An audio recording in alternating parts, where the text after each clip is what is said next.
Hey, and welcome to episode six of Beyond the Comic Con. It's great to have you on board. Thank you so much for listening.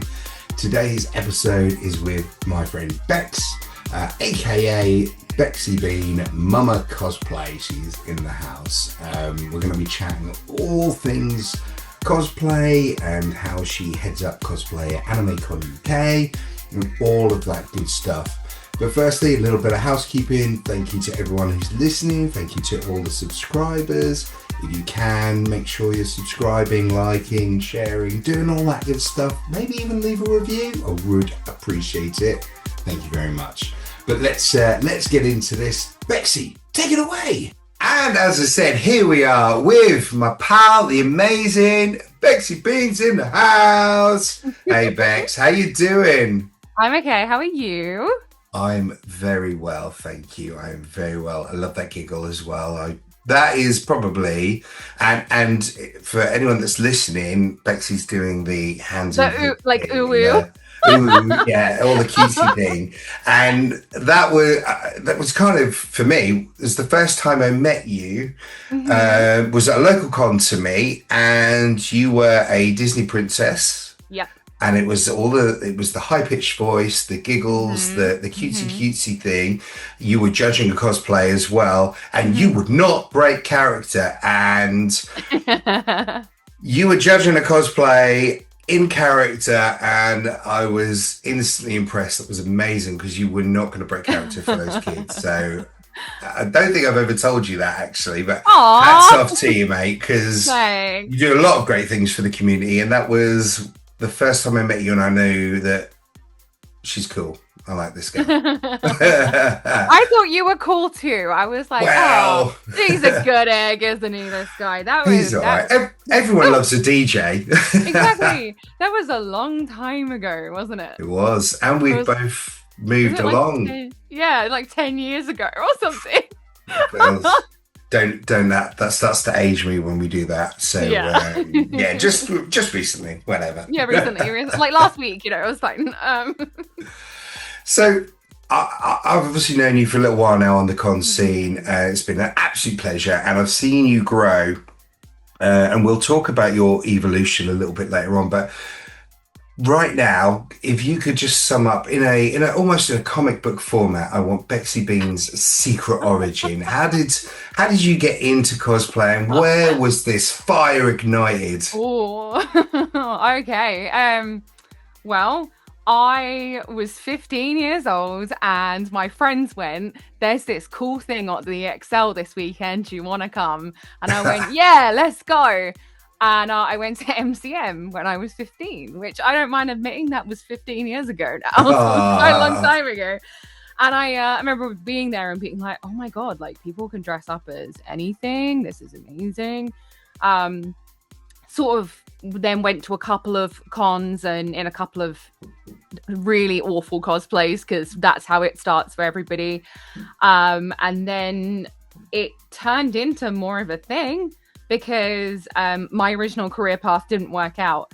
And that's when I became a full-time princess performer, which is obviously what I was doing when I met you. Yeah. And now it's come full circle, and I'm flipping run conventions. When did this happen? How does this happen? What happened?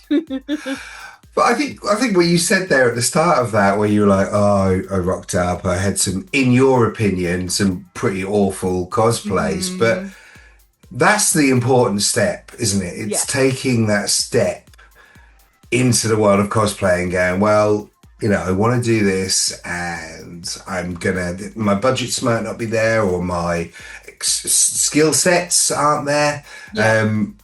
So when you bought this, I guess you purchased this first costume, or did you half make it? How did?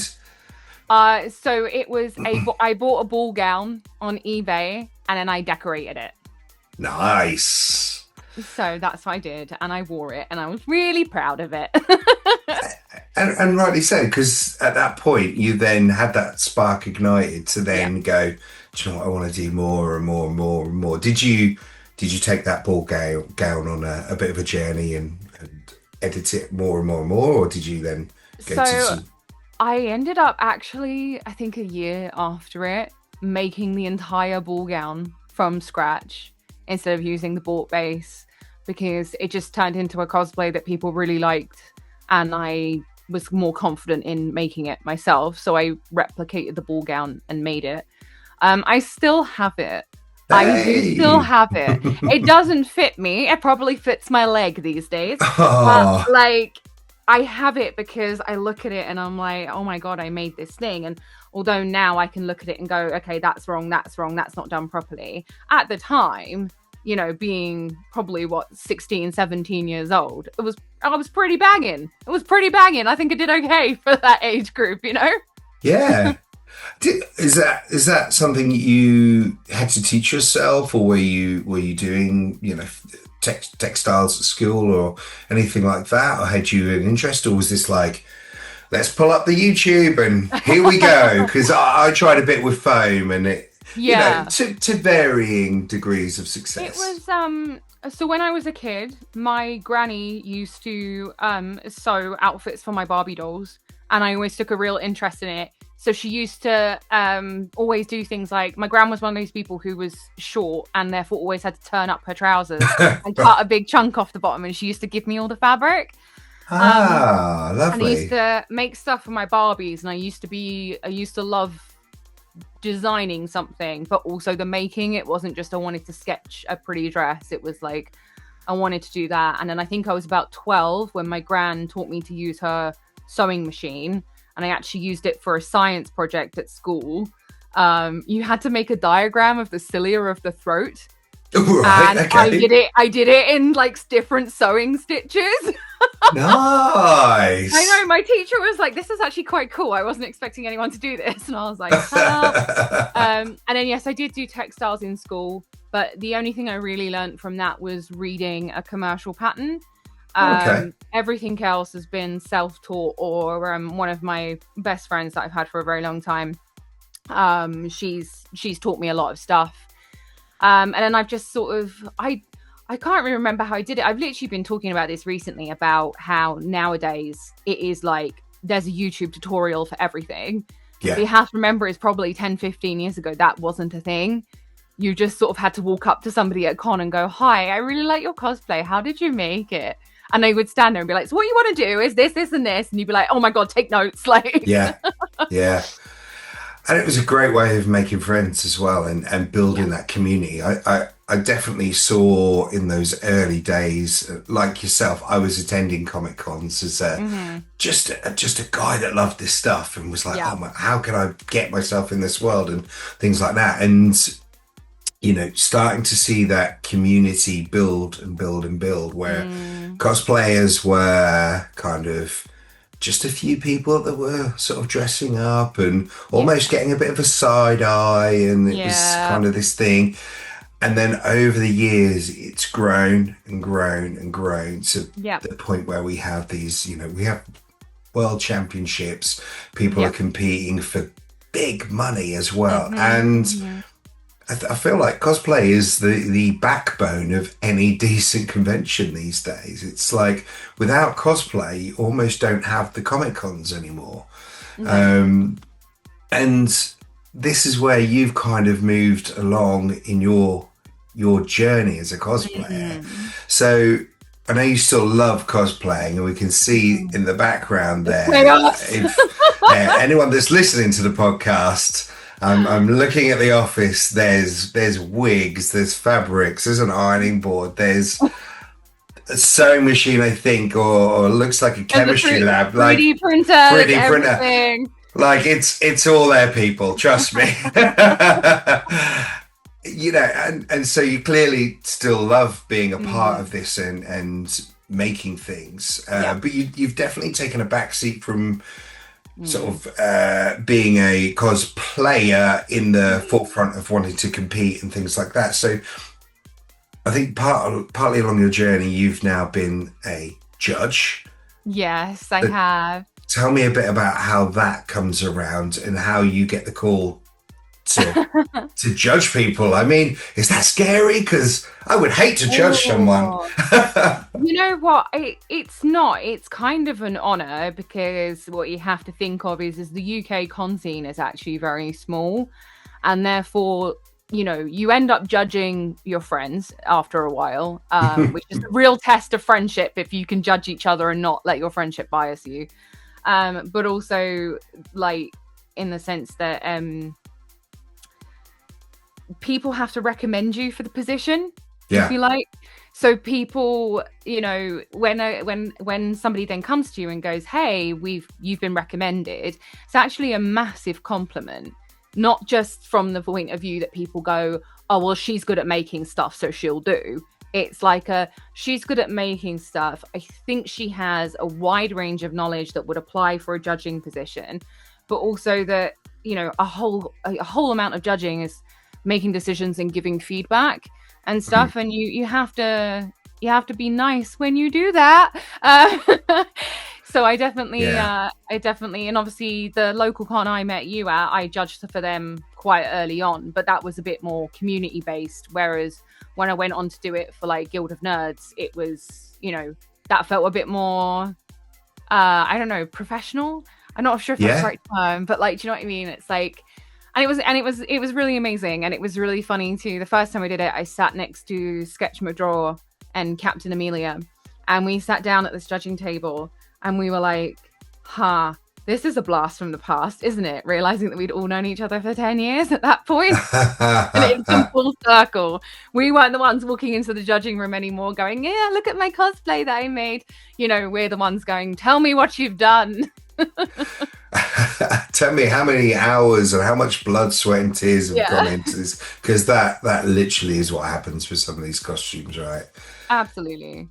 So what is your what's the secret then? How if I'm going to put a cosplayer together and I'm going to stand in front of Bexi Bean, how do I get full marks? What is it that you're looking for? I know there's the element of the performance, and I know I can do that because I can be big and fabulous. But there's the element of there's that element, and then there's the element of the costume and the crafting. Yeah. I mean, my more specialist field, I feel, is sewing, 100%. So I'm looking to see, have you finished everything to a high standard? I'd rather you had done less, but it's done really well. Like, I want to be able to flip your hem and be like, "Oh, that's a good hem." Than you've walked in with something massive, and as soon as I turn it over, I can see fraying edges and stuff like that. I prefer less skills done to a higher standard, and I'm very into, asking people things like, "So why did you choose that fabric?" and things like that, because it's more of the process as a sewer than people give it credit. I think people just go, "It's the right color, that's fine," and there's obviously a lot more decisions to it than that. It's only been more recently that I've got into 3D printing, so I do take quite an interest in that now. When that comes into the room, being able to say like, "Oh, why did you pick PLA and not PETG?" and sound vaguely like I'm smart. I mean, that all went over my head, so you're fine. Yeah, I was gonna say. So I like looking at that. I really like to hear from people why they chose that character. It doesn't score you any points. Like, it's not X Factor, or if you walk in with a sob story, I'm gonna sit there mopping my eyes like, "Oh my gosh, it's so emotional." It's not that. I love to say to people, I love asking people what's the favorite thing in the costume, and watching people. The people are so scared when they come to talk to you, and if you say something like, "So what's your favorite part?" and they go, "Oh, so I did this thing for the shoe and I thought it was really cute," and they're so excited to show you this thing that they might have forgotten to tell you otherwise. Or like, I love looking at people's build books and seeing all the work in progress that I can't see when it's on your body. So I'm always looking for just well finished and not rushed, and not people who walk into the judging room and tell me that they were gluing it together this morning. Don't tell me that. do not talk about that. No, don't say that. So I mean, two things that I took from that, and I've hosted a few cosplay competitions. I'll stand up there and I'll introduce the cosplayers. takes an enormous amount of courage Yeah.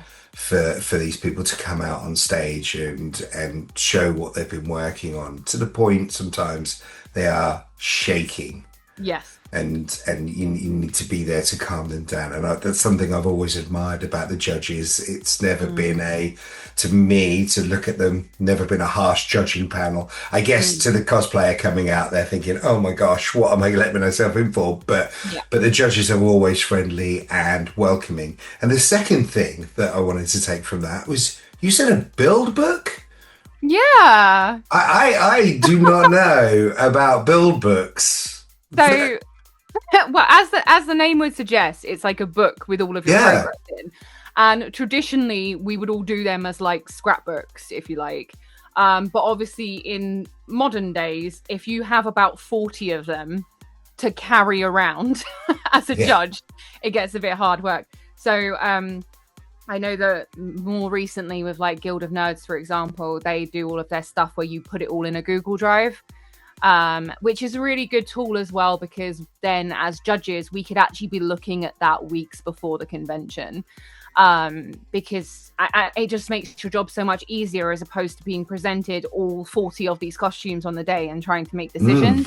Whereas if I can go through your Google Drive, and you know, it sounds really mean, and I don't mean it in like a mean way, but it means you go into the judging room maybe with like a top 10, and it's going to depend on what those 10 look like when they come in. And yeah, that doesn't mean you've discounted the other ones, because something might walk in that didn't look as good in the build book. But there could be a surprise. Yeah, of course. But, you know, it's quite nice if you're looking at a build book and you're like, oh, okay, this has got a lot in it that's very impressive and to a very good standard. Let's see what it is when it walks in. But even then, that's not always enough, because as you said, with like the performance aspect, it's like you can have two people who are incredibly close, and it's gonna come down to who does what on the stage. And it's always a bit of a ride. And I have to try sometimes not to get too into it, because like I love it when people perform stuff. And like I remember that's my favorite part as well. When you look at someone and you're like, oh my gosh, they are Sonic. You know, or they are embodying the character, and then there's some beautiful dresses that come out on stage, and you just see people glide across that stage and absolutely embody whatever character they're being. And I can imagine it's hard to get carried away with that. I have such a nice time with it. It's like the first MegaCon I judged at, in the performance sort of category, which is where none of the costumes are judged, only the performance is. And there was a girl who, she came on and she sang Almost There from Princess and the Frog. She looked just like Tiana as well. And I'm sat there judging, and I'm wearing my Aurora dress, and I'm just like, I'm having the best day. Princesses together. Like, and then I'm sitting there and I'm like, I think I was sat next to Sketch McDraw, and he was just like, are you okay? And I was like, this is the best day ever. Princess power, dude. Exactly. Oh, I love that. That's amazing. And as I said just a little while ago, it looks like there's a lot going on in your room. Are we in the process of anything at the moment? I've kind of been in the process of a lot of projects. I'm actually very excited to potentially go back to competing next year. So I know. It's gonna be like you know, like when people go to university and there's a mature student there, and there's like someone in like their 40s at the pressure party. That's me. I'm gonna be like, no. The one thing that we know that with cosplay, it's inclusive. Absolutely. To everyone. Absolutely. It's I'm really excited to be doing that, because I haven't done that for a while. I haven't felt the drive to do it. It's been really cool to test my pattern making skills and stuff. So one of the competition builds I'm working on is the Greater Lord Rukadavata from Genshin Impact. Wow. I'm really excited for that. The one I'm doing that with my best friend, so it's gonna be really cute. And it's great, because if I'm doing a cosplay with her, it doesn't, you know, I don't really care about the result. Do you know what I mean? I'm just going to have such a good time, like dancing around on stage with her. Do you know what I mean? It's so Just exciting. hanging out with your pal and doing what you Yeah. both love. Yeah, and like the relationship between the two characters is very mother-daughter, which is very similar to us. So it's quite fun. And I love that kind of thing. So but yeah, it's just been I feel like I never have time anymore. It's part of being an adult, isn't it? And part of working Oh. for conventions. There's never time. Yes. And that was a beautiful segue into Yes. talking about working for conventions and not having any time. And doubly done, because you just mentioned this kind of mother-daughter Yeah. scenario that you're currently working on at the moment. You and we talked about how you've embraced cosplay, and there are some cosplayers that will go off and they will chase likes and follows and Mm-hmm. the whole social media thing. Mm-hmm. But I love the journey that you've taken, and you've taken a journey to kind of growing, supporting, and nurturing the community, which is hats off to you, mate, which I really love. And you do that very eloquently through AnimeCon UK, Yes, my where we've worked beloved. together. Yes. Yes. Yes. And I love being a cosplay mum. I really do. And I just it sounds really mushy, but like if you know me, you know I don't talk BS. Like anything I say is very genuine. yeah. It's like there is no point learning all of these skills and all of these things in this hobby to gatekeep it and take it to the grave. Nah, I'm all right. You kids just come and sit with mum, and mum will tell you what you need to do. You'll be fine, okay? And I love that because, like I say, like my best friend, like I first met her, like I judged her at a competition, and her costume was great, and like she got chatting to me after that, and then now she's one of my best friends, and it's like she's always like, oh yeah, you're my cos mum because you've taught me everything that I need to know. And I'm like, yes, my children. And it's quite fun if I'm at a con and people walk past and they're like, Mummy Bexi, and I'm like, oh hi. Much to the confusion of my colleagues though at AnimeCon, they're like, why are people calling you mummy? What is this? What is this weird thing that you say? but there is so much more to that you do. So for anyone that may turn up and see you at AnimeCon, Yes. they will see you behind a table working, dealing with the cosplayers as they're coming in. Yeah.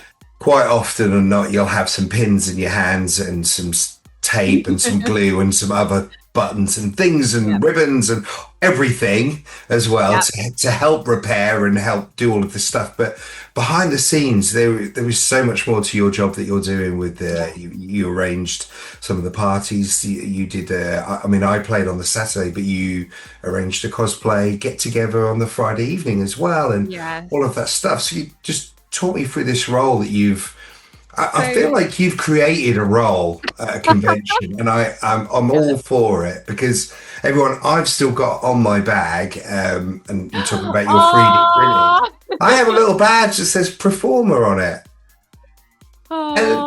And that is the kind of attention to details and the, I don't know, quote unquote, mumminess of Bexi Beans that I ruddy love. It's my official job title is head of cosplay and creators. Yeah. And I think the problem is most people think that is I turn up in a cosplay and I fix other cosplays. But it's actually a management position. So for example, this afternoon I had a department meeting. Like I'm part of big conversations and big decision making. I'm sure my colleagues would tell you that I just sit there nodding, but I am actually quite helpful. And it's also because it's only really me and one of my other colleagues who are like still going to other cons and are in the community. And so to be able to sit there with my colleagues and go, well, look, I've seen this done at this place and it was really cool. And I think that's the sort of thing we should be doing. But it also means that I make a lot of decisions around, when it comes to cosplay. I believe the statistics for AnimeCon is something like 60% of our ticket buyers are cosplayers. which It's to me, crazy, isn't it? It's yeah. amazing. So then I sit there going, so does that mean I can have 60% of the decisions? Much And if to it's up to me, I'd say yes. yes. But it means that, you know, the way the cosplay hospital is all fitted out is all my decision. You know, I'm very, one of the things I would like to also say is that I'm one of the few positions at a con doing this kind of thing where I am paid to do what I do, and I pay anybody who works for me. You know, it's cosplayers don't come for free and this kind of thing. And, you know, I work and I do a job, and it is my full-time job. And so I'm very fortunate to work for a company that recognizes that, I feel. And so when I'm like, hey, I need to buy another 40 things of duct tape and hot glue sticks, they just go, yeah, send your invoice. Put the invoice in, yeah. Put the invoice in. And, you know, probably, I would love to be a fly on the wall when someone goes through those accounts and it's, you know, it's all technical stuff like shell scheme, stand hire, hot glue. Wait, what a minute. Wait, what's this? Double-sided sticky tape. What's going on here? And I also managed the creator stage, which I got to do really beautiful this year. I had a really nice stage.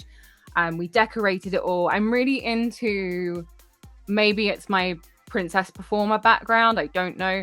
I'm just really into those small things you can do to make a bit more of an impact, and hanging pretty decorations on a shell scheme wall behind a screen it's all part of that, because I want my creators and my cosplayers to feel like someone cared about them, because like I really do care about them. I take it very personally when they're upset, because and it's like there's two reasons for that. One, it's just the kind of person I am. I hate seeing people upset. I want people to come to Anime Con and the only time they feel upset is when they go home. Like that's all I want. But also, like, from, you know, let's be real, from a business perspective, if they're unhappy, they're not going to come to the con. And if they don't come to the con and spend money, I can't pay my bills.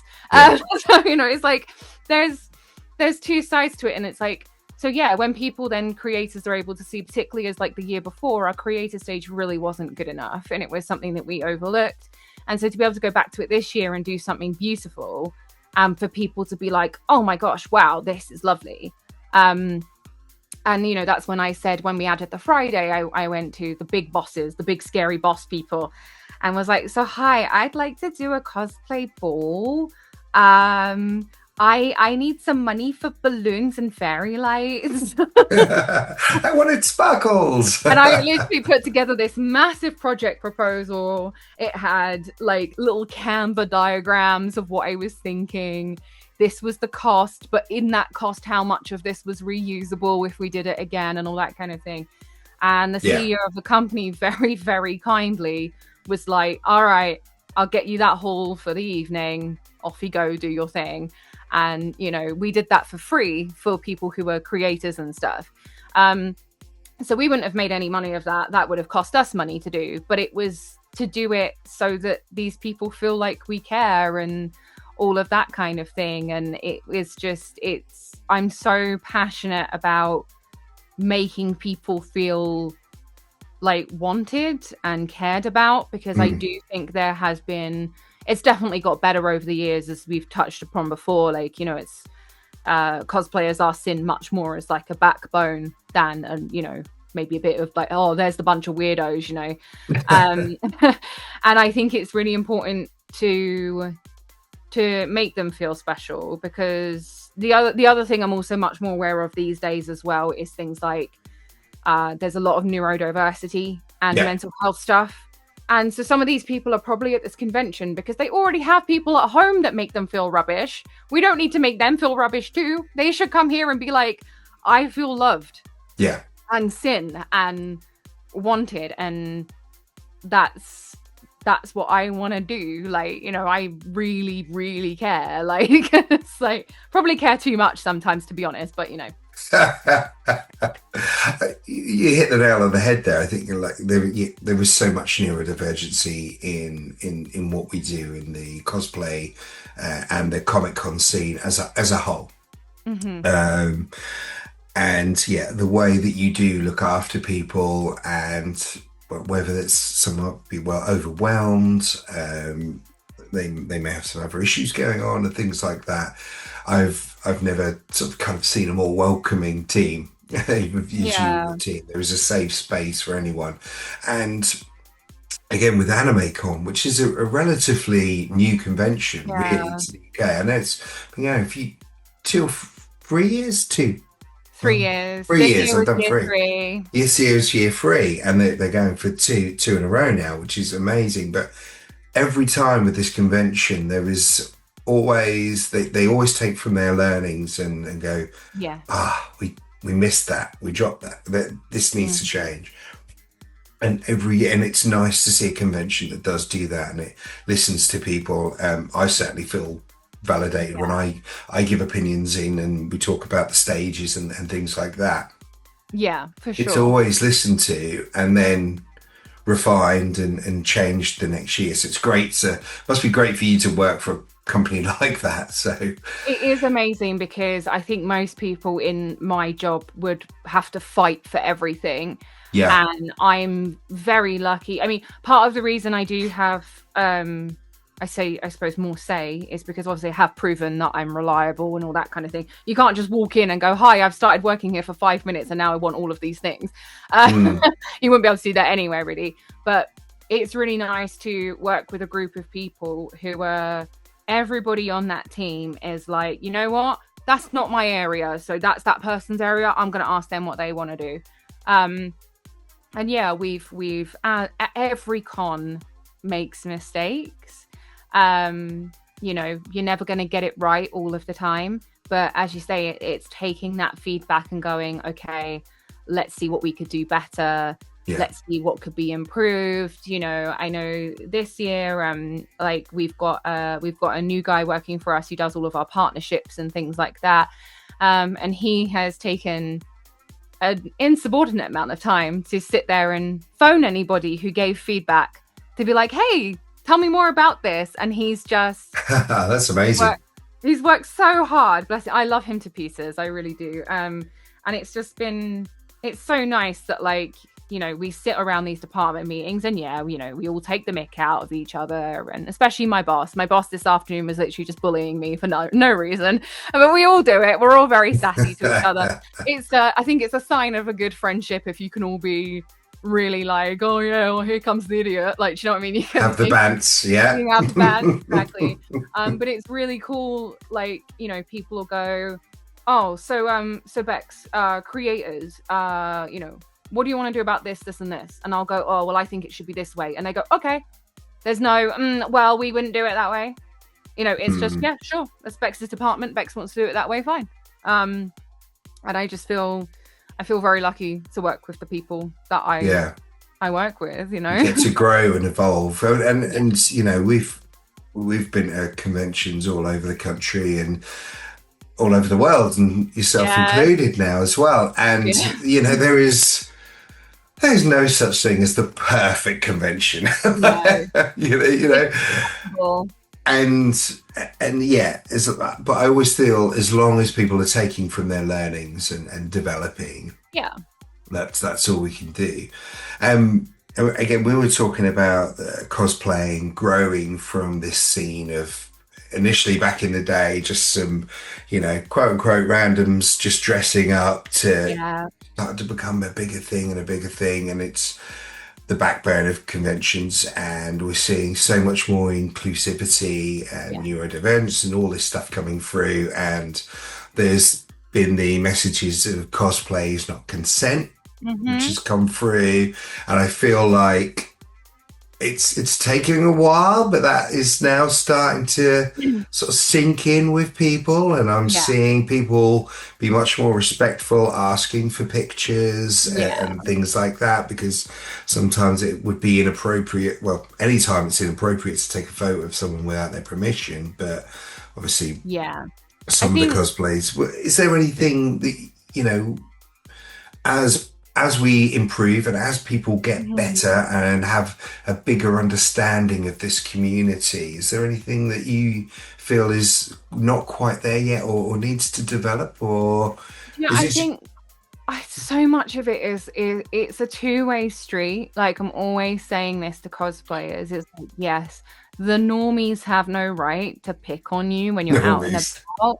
But also, if you get on a train with a replica gun, people are gonna say something. So maybe see it from the other side. And encouraging people, like, I know that there's a lot more with the cosplay, it's not consent thing. People have also found their voices much more to say, hi, I'm really sorry, not right now, I'm eating something, could you maybe in like 10 minutes or so? Yeah. And things like that. There's also, I feel like people look out for each other a bit more. I've seen it before where, you know, someone's been having photos and someone's gone over to just be like, are you okay with this person taking pictures of you? And it turns out these people know each other, but like, obviously, like, people are doing that, which is really nice. And something that we should do in everyday life as well. I think it's the balance as well. Like, you know, I'm always saying to people, particularly with, you know, any of the shows where, you know, public transport is going to be the main way of getting there. Or, you know, at the NEC, for example, when Anime Con is on in June, there's always, you know, the cooking show and the gardening show. Yes, there's always a random show next to it, isn't there? And it's really funny because you see all these people who are like, you know, I don't know, my mother's age and older, walking around with their potted plants. And they're all looking at us like, what on earth is going on? And but I love the way that we say they're the random show. Yeah. We're like, oh my god, they're the random. You only need to buy a plant, like, you know what I mean? But I've always said to people, like, look, these people, I do feel particularly the older generation, they will come up to you and go, oh, so what's all this about then? And it's reminding cosplayers not to be defensive. Because it's okay to ask questions. And, you know, you can say to people, oh, I'm at this Comic-Con, like, people dress up as their favorite characters and things. Because most of the time people are just like, oh, great. And the amount of times I've been out doing a cosplay photo shoot and some little old lady has been like, oh, what are you doing and stuff? And you get a bit nervous because you think they're gonna Karen at you. And you're like, oh, I'm just doing photos in my cosplay. And they're like, well, you look gorgeous. And they just walk off and you're like, ow. I think it's just a balance. It's really a balance for sure. Yeah. For sure.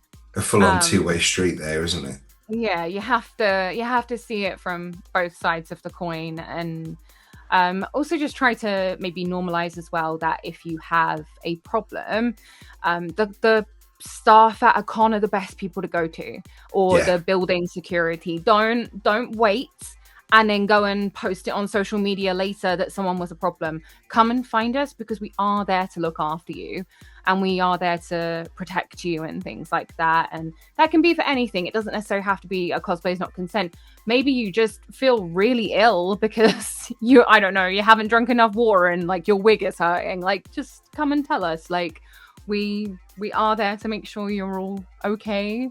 And, you know, if you need to cry on somebody, I have two shoulders. It's fine. Yeah, you can take two cries at a time. I mean, if there's a third or fourth, we will need to form an orderly line. People, but just have a corner that's like the shoulder crying corner.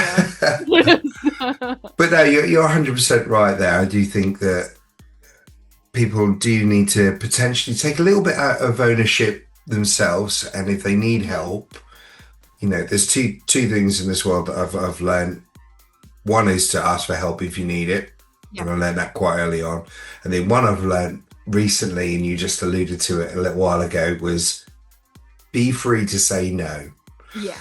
If you need to say no, and you can say no with kindness, because I was always like, oh, yeah, I feel a bit of a jerk saying no. But it's, hey, exactly what you said, like, just in the middle of my lunch, can you give me 10 minutes and I'll come and see you, and I just want to make, you know, I want to make sure that the picture is perfect, or I'll do that and do that. So I think a lot of that for me has come from being a princess performer, because, you know, I can be trying to leave a kid's party and it's like, oh, one more photo, and you have to sort of be like, no, I have to go, like, I can't. You can pay me to be here another half an hour if you just want to take photos. But like, I think that was something I learned to do, and be a bit more like, no, I'm really sorry. And like, I've had to learn to do it about 5 years ago when I started getting chronically ill and all this kind of thing and having those problems. It's like I can't just grin and bear it in the same way anymore.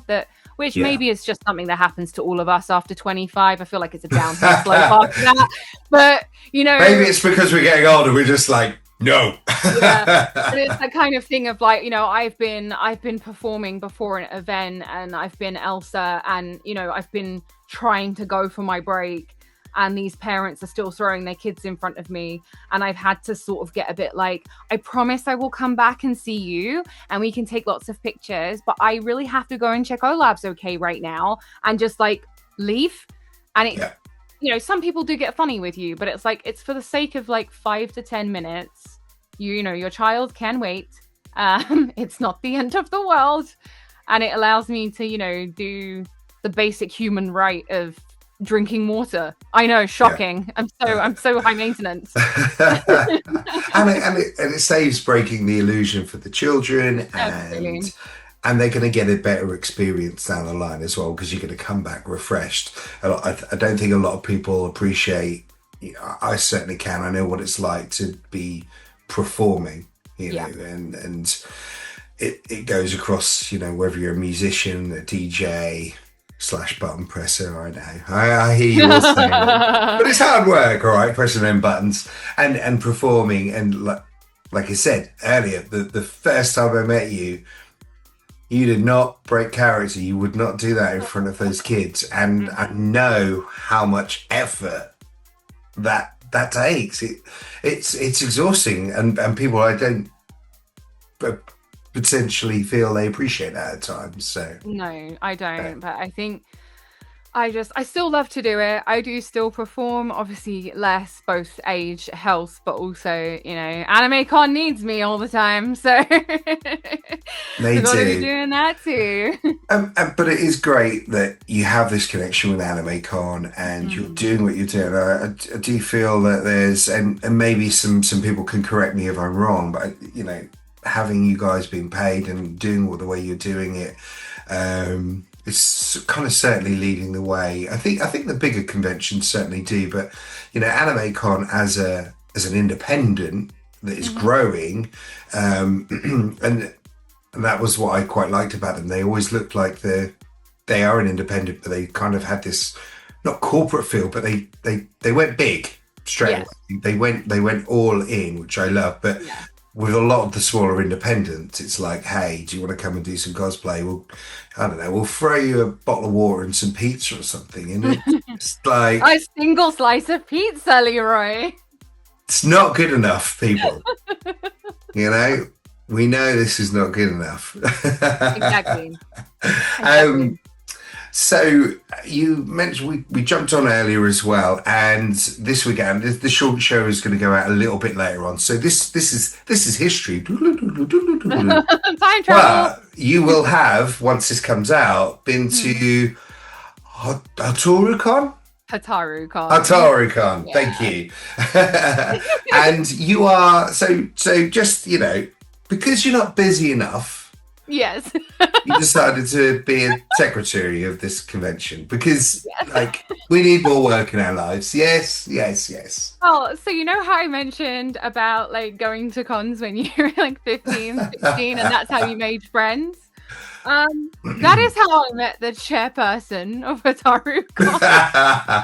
I was, I think, 16, and I was at MCM, and I was cosplaying Bloom from Winx Club. And I walked past this person's table, and all I heard was, "Oh my God, Bloom!" And someone came running at me, and this person was like, "Hey, I've always wanted to cosplay that.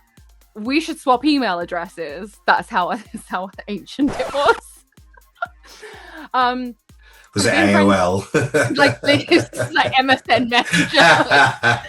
And obviously, we've been friends for a very long time. And then a few years ago, they said to me, "I want to run an anime convention." And I was like, "All right, well, if anyone can do it, it's you, my love."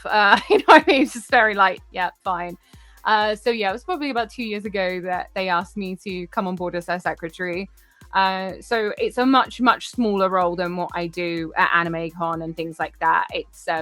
it's a lot of emailing and making sure people are happy with their panel times, because I know obviously some of your listeners will probably know of like big hall cons, but Hataru Con is like the classic hotel cons. There used to be a lot more of them, and they're sort of dying off a little bit, which is a real shame, because they're really cute and cozy. You all take over a floor of the hotel for like the weekend, and it's a lot more chill. They're great for community building, aren't they? Oh, 100%. So it's really nice to do, and people do panels of all sorts. It's also an 18 plus convention, which is not to sound dodgy. Whenever you say 18 plus these days, I think people go to a certain place. But it's very, if people want to do a panel and it's full of swearing, that's fine. One of the other things that Hataru Con does that's very unique to it is they, after the masquerade, there is a Firefly Lounge, and it is a like nighttime entertainment show, and people do aerial hoop, they do pole performances, burlesque, magic shows. Like, people usually go and get a little drinky from the bar, and everyone sits, and it feels like this posh little, like, I don't know, I guess it feels like that old-fashioned speakeasy vibe is the vibe I get from it. And it's just really cool to see all these people who have these amazing performance talents, but for various reasons, setting up that sort of stuff at a hall convention and doing it in a family-friendly zone can be a little bit tricky. But it's really nice. And yeah, my job there is much more just sort of running around looking things. I basically am, if you know The Office, I am Pam. That is who I am. That's just what I do. I just make sure everyone else is okay. I make sure that, like, usually get to the end of the Saturday and we're only like, sort of like halfway through, and we all just look at each other and we go, when was the last time you ate? Oh, I don't know, actually. I think I ate 2 weeks ago. So I tend to do that, and maybe do a Starbucks run, bring back stuff for people. Again, do lots of that's more of a mum role as well, because of the 18 plus nature. Obviously there's quite a bit of drinking going on over the weekend. Absolutely fine. But I have been outside the hotel at 2:00 in the morning with lots of tipsy cosplayers being like, okay, should we go to bed now? And they're like, I just love you so much, Beans, you're just messing up. And I'm like, okay, so let's have some water. Have some water. Let's not be sick on the dress. We're gonna go to bed. And I'm just like, what is going on? And the best part is usually the following day they do remember it, so they come up to the desk and they're like, thanks for being my mom. And I'm like, you're welcome. How's the headache? But I love it because I love looking after people and making people feel safe. There's no greater compliment, really, is there, than if people can feel safe with you? Yeah, that's lush. Yeah. So where can people find out more about this convention? Because I hadn't come across it myself. Because again, there are so many of these little niche conventions that are going on. Not enough. But where can they find out more about this if It'll they want? hatarucon.co.uk. Cool. And we're also running a second one, HaruhiCon, in April next year as well. So that will be in the future, because we're in the future. So, but yeah, it's a great one. It's sort of just a bit of a different vibe that people might want to try out if the hall con vibe is not it, Yeah, again, because the big hall cons that they're great for what they are, and they're big, bold, and you get these big celebrities, and you can have all of the big players can be there. Nintendo can turn up, and all things like that. But if you want something that's a little more chilled out, a little bit more kind of, you all want to talk about cosplay and build that community in a less loud, busy environment, these cons are great for that. And the 18 plus thing sounds amazing, by the way. Like I went to the Star Wars burlesque show that they did. Oh yeah. The Empire Strikes Back, and it's not as sleazy as it sounds. It's just like some incredible performers doing what they do and just showcasing off some amazing talents. So people get more involved with these conventions as well. They need your support just as much as the big boys and girls, I would say. Exactly, exactly. Otherwise, these things will be gone forever, and then we'll all just cry in a corner, and then I'll need my own shoulder to cry on. I will be there for you. Well, actually, because I'll be crying, because then I won't be working it. But then we could do that kind of. Yeah, you can be on that shoulder, I'll be on that shoulder, and we'll just curl around and cry. We'll literally be in a corner crying, and then your wife will just bring snacks, and she'll just be like, "Are you two okay?" I'll be like, "No, we are not. I should have gone to medical school like I planned." Well, I wanted to be a comic book artist. That was what I wanted to do growing up. So I would still be in that same situation of like they're all just going to pot. So my life would have been screwed either way at that point. So what do you find the biggest difference is if you attend? Do you one prefer it, or which one? I think I know the answer, but the biggest difference in attending a convention as just an attendee or being an organizer, where do you find your loves, and how does that work for you? The biggest difference is the crying. You're crying this time? Yeah, it's definitely I prefer being an organizer. I definitely do. It's more suited to me. It's what I've done for a long time. Even when I was performing more often, I was running events at castles and things like that. It's always been my thing, and it wasn't really until sort of really when I started working for Anime Con that then my mom was like, "This is always what you were meant to do." I get upset sometimes I didn't go and do medical school because I would have loved to have done that, but everything happens for a reason, right? My mum fell into her job by accident and has had an amazing career, so it's like it happens, right? So I definitely prefer being an organizer, but I would definitely say since becoming an organizer, and I think I assumed people didn't really know who I was because I don't use my Instagram very much, and therefore I don't have some big old following. But it just turns out because I've been around for a long time, people apparently know who I am. So it's that I'll be walking around the con and I can just be looking at stuff and they're like, "Oh, it's Anime Con Bex," and I'm like, "Oh, hi." Hello.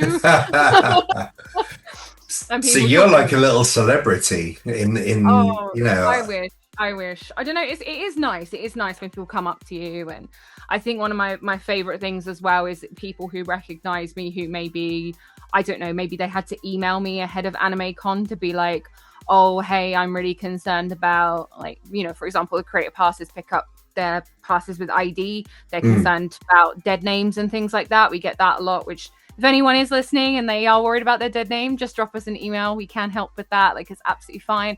And I'll just email these people and go, "Yep, this is what we can do to make that easier for you, so you don't have to use your dead name," and la da da.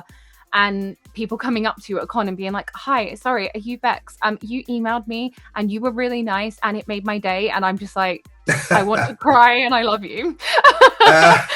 And it's definitely nice. It is sometimes nice though to go to a convention and just enjoy it for a convention. I don't one of the things that I sometimes get is I'll be at a convention and people will be like, "Oh, are you here to scope it out?" And I'm like, "Okay, I need you all to understand that we all do that to each other's cons. That is just what is business. It's what we all do. We all go to each other's cons, and it's not a bad thing because my partnerships guy, he's literally just had this conversation with people. All of these cons, we all need each other to do well. Because if we all do well, your traders and your artist alley make money, and so they book more shows, which knocks on to everybody. And then if your attendees are having fun, you all sell more tickets because people are not going to want to wait a whole year for the same run of the same con. So actually, it sounds really cringy, but a rising tide does raise all ships. And it's I'm gonna just quickly write that one down. Yes. So it's just so true. We all want the same thing, and actually, it's really quite one of the things that's quite wholesome that goes on behind the scenes is you know, seeing each other's conventions. And obviously these people who run these conventions, like, you know, even my bosses, they've been doing it since I think while I was still an egg. Do you know what I mean? Like, they just know what they're doing, and they all know each other. Like, they all, you know, and they're all just like, oh yeah, have you seen what he's done? That's nice, isn't it? That's a good thing. Like, it's very much like that. And it's like, it's obviously it's competitive to a degree, but at the end of the day, if we're in different cities and different months, it's not that competitive, because there's always stuff to go to. So that can be a little bit annoying sometimes, because I think people will look at me and think, oh, Bex is here to check it out. And I'm like, I am literally just here to be a human and wear my cosplay and be with my friends and do that kind of thing. But we, you know, it isn't this big, like, crazy war thing. Like, there's enough space for us all, and we all love doing what we do. Like, you know, my as grumpy as my two bosses can be, they love doing this. They absolutely love it. And I love seeing their little faces when it was like... See, I know the two bosses you're speaking about. Yeah, exactly. And you going, I just love their little faces. And it's it was when we were at the Sakura Ball, and I was sat outside, and I remember some of senior management were like, okay, well, we're going back to the hotel, see you later. And I was like, don't you want to check it's okay? And they were like, Bex, you're fine. You don't need us to tell you. You're doing a good job. You're fine. And I was like, oh, okay. So I'm just sitting there doing my little thing. And then, Clive came along, and obviously, you know, Clive. Yeah. And he's just sat there, and he's just like, he went and looked in the ballroom, and he was like, oh, it's bloody good, that, isn't it? I was like, thanks. And watching them sort of watch everyone go in and be like, oh, this is cool. And like, particularly for Clive, like, I mean, he annoys me something fierce, and I'm allowed to say that because he was picking on me today. So when he listens to this back, but he, you know, he loves seeing people happy. Like, they do love it. I can't express to, like, you, your listeners, everyone, this is one of the most stressful jobs I have ever done. Like, I have lived with high maintenance stress for most of my life for various reasons. And it is so stressful because you are determined to get everything right because you care. It's when it stops being stressful, when you get comfortable, that's when you worry because you've stopped caring. But we all just, like, everybody at AnimeCon just cares so much. Yeah. You know, and that's why we do get... I mean, I'm pretty sure at least one night of AnimeCon I'm in tears about something. Not because anyone's done anything wrong, I should express, but usually because I've got myself so worked up being like, but what if that doesn't go right and people don't like it and I don't want everyone to hate it? And it's like, it's always fine, but I care what these people think. I care that people have spent their money to come. I just want everyone to love it. I really do, because I love it most of the time. Sometimes it is a job at the unless end Clive's giving you a hard time. Yeah, exactly. But it's 100% true. We're all in this game. Like, you know, people think, I don't know. People just think I turn up, play music, and host and moderate. That is not how that thing happens. Like the stuff that goes on in the background and the meetings, and that is how I came to. So talking about people, you know, seeing and getting ideas and doing different things. I got introduced to Clive and Jamie through someone that I met at New York Comic Con. Yeah. That came to MCM and then introduced me to those guys, and then you know, years later, I then bump into them at Anime New York. Yeah. And then it becomes a thing. And they're like, well, okay, well, this guy's in and then like, you come to AnimeCon and I'm like, hi, bestie.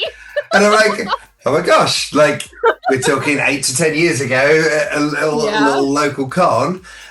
And here we are doing what we do. Yeah, and like a full circle moment, and you talk to me in your normal voice, which I do talk. Yes, you're right. But it's one of the things that's so nice is like I love as well.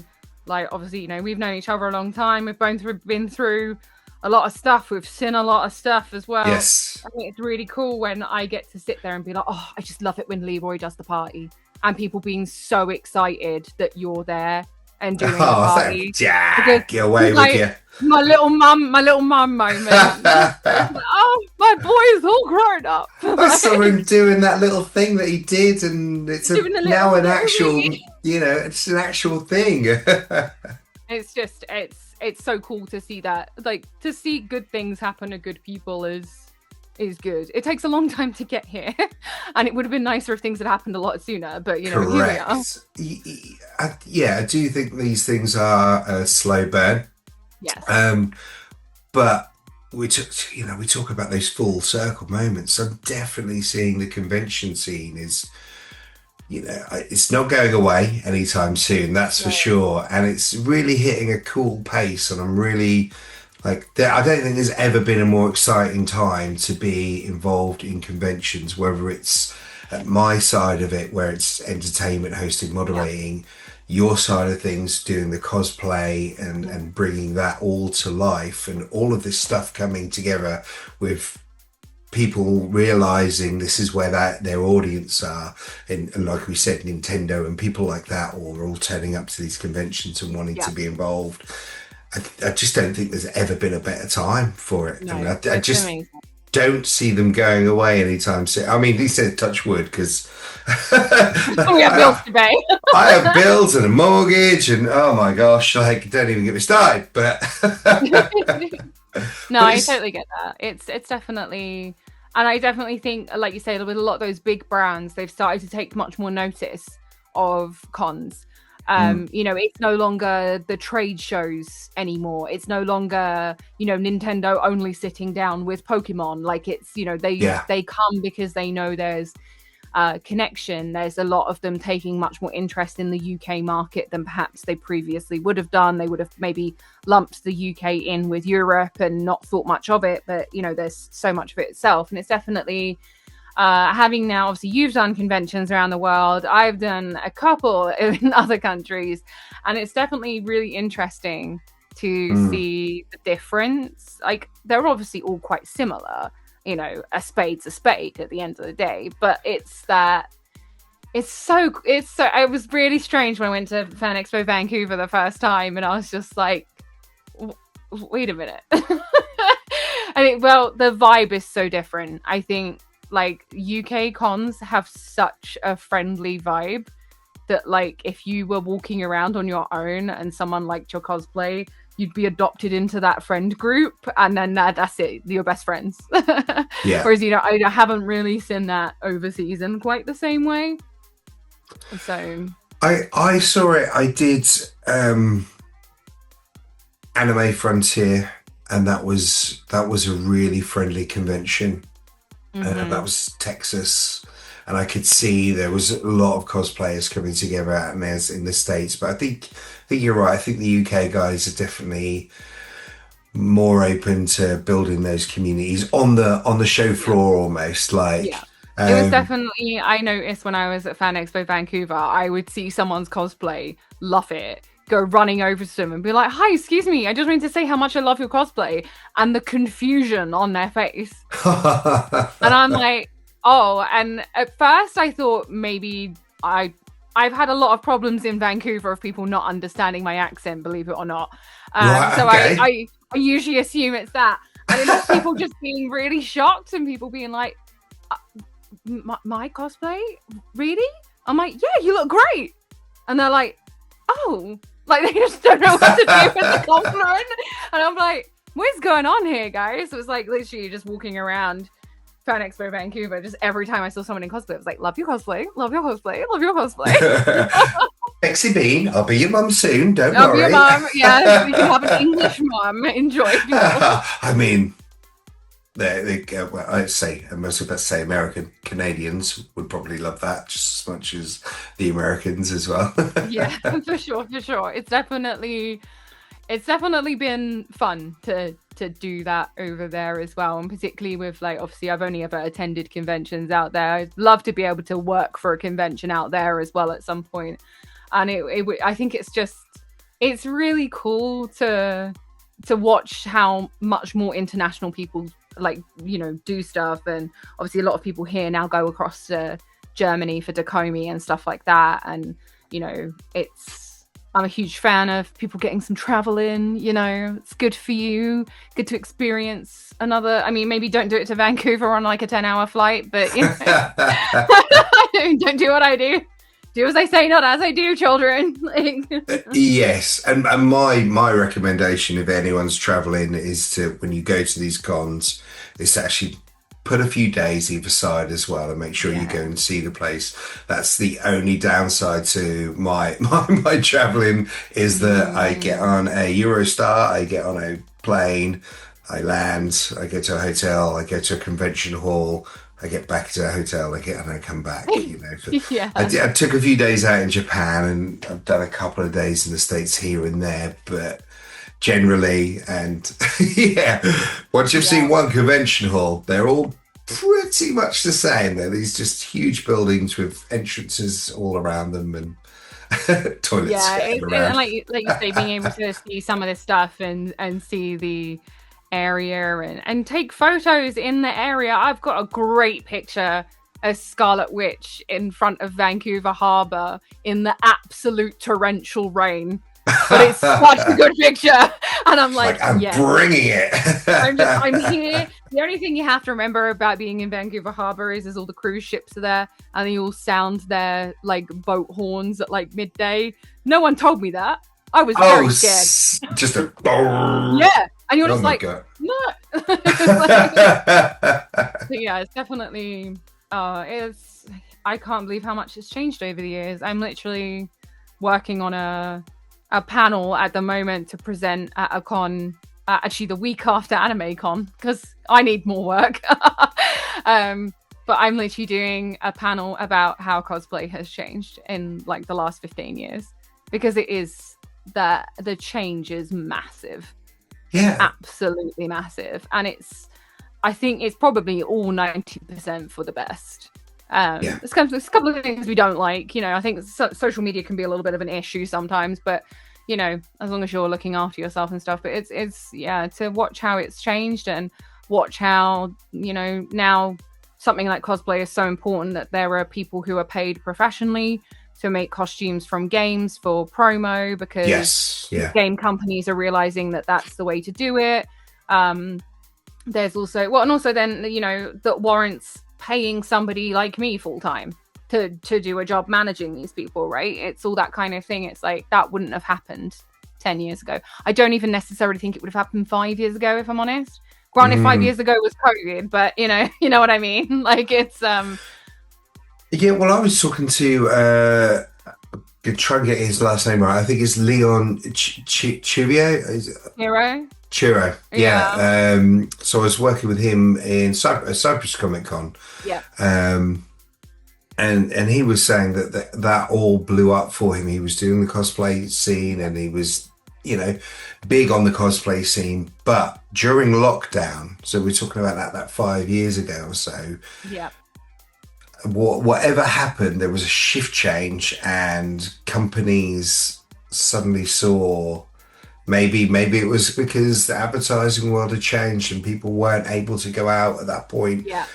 But he said at that point he saw a change, and people were like, "Can we pay you to do this?" Because of the reach and stuff. Yeah. Yeah, and it's the reach to the actual fans and the actual people, and you can see that engagement going in the right direction for whichever pop culture. This wonderful pop culture world that we live in, whether you're anime, whether you're cosplay, whether you're Marvel, DC, comics, it can be really targeted. And I think that was a real switch on for a lot of big companies with certainly with cosplayers. Oh, absolutely. It's definitely, and I've also noticed that it's not been once upon a time when, cosplay models were a thing. It was always like very much a specific look. But me and my friends got contacted by a company who saw a bunch of our TikToks as a group, and we're all different sizes, different ethnicities, everything, but we just love the characters, and so we've done all the group cosplays together.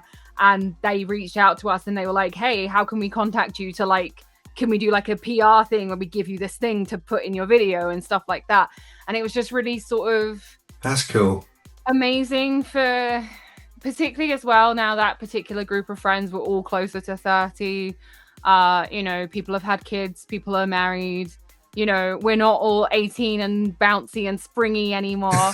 And, it's really nice when a company can look at you and see people like who are mid-size and plus size and go, oh yeah, great, they're doing cosplay and it's fun, let's do that, as opposed to the I sort of remember the era of there always being Lara Croft cosplay models before they moved it into being a cosplay. For a while, it was definitely overly sexualized, and Yeah. I definitely think we are seeing a very positive step change in seeing quote unquote real cosplayers, just people cosplaying, enjoying themselves, doing it with their friends, or whether they're doing it alone, but just genuinely just normal body types. I think there's a lot to be said for that.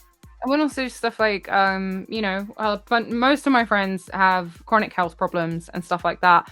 And I love watching people incorporate things like their mobility aids into their cosplay. Yes. So like decorating their sticks with flowers or things like that. And it just looks amazing and helps them feel comfortable but confident. And we've also noticed probably in the last sort of 2 to 3 years, less of people saying, like, if they take a photo, they're not going, oh, do you want to just, take one without the stick? Do you know what I mean? They're like, the stick is there. The stick is part of the costume. I do see photographers say, would you like one without your stick? Which is fine, because some people don't. You're offering that. Yes, of course. People are much more like, oh, and that's why then companies, there was that company on Dragon's Den who makes those clear perspex light up canes. I've seen tons of them at cons, like making all this thing much more accessible and okay and all this kind of thing. And I love seeing it. I absolutely love seeing it. I love hearing people's adaptations they've made to the cosplays. Like I know some people who they have EpiPens, and so for example, like they're on one of their costumes that's like jeans, they've put like a hidden flap on the thigh so that if they have to get their EpiPen in, they can do it without like trying to get through the fabric. Incredible.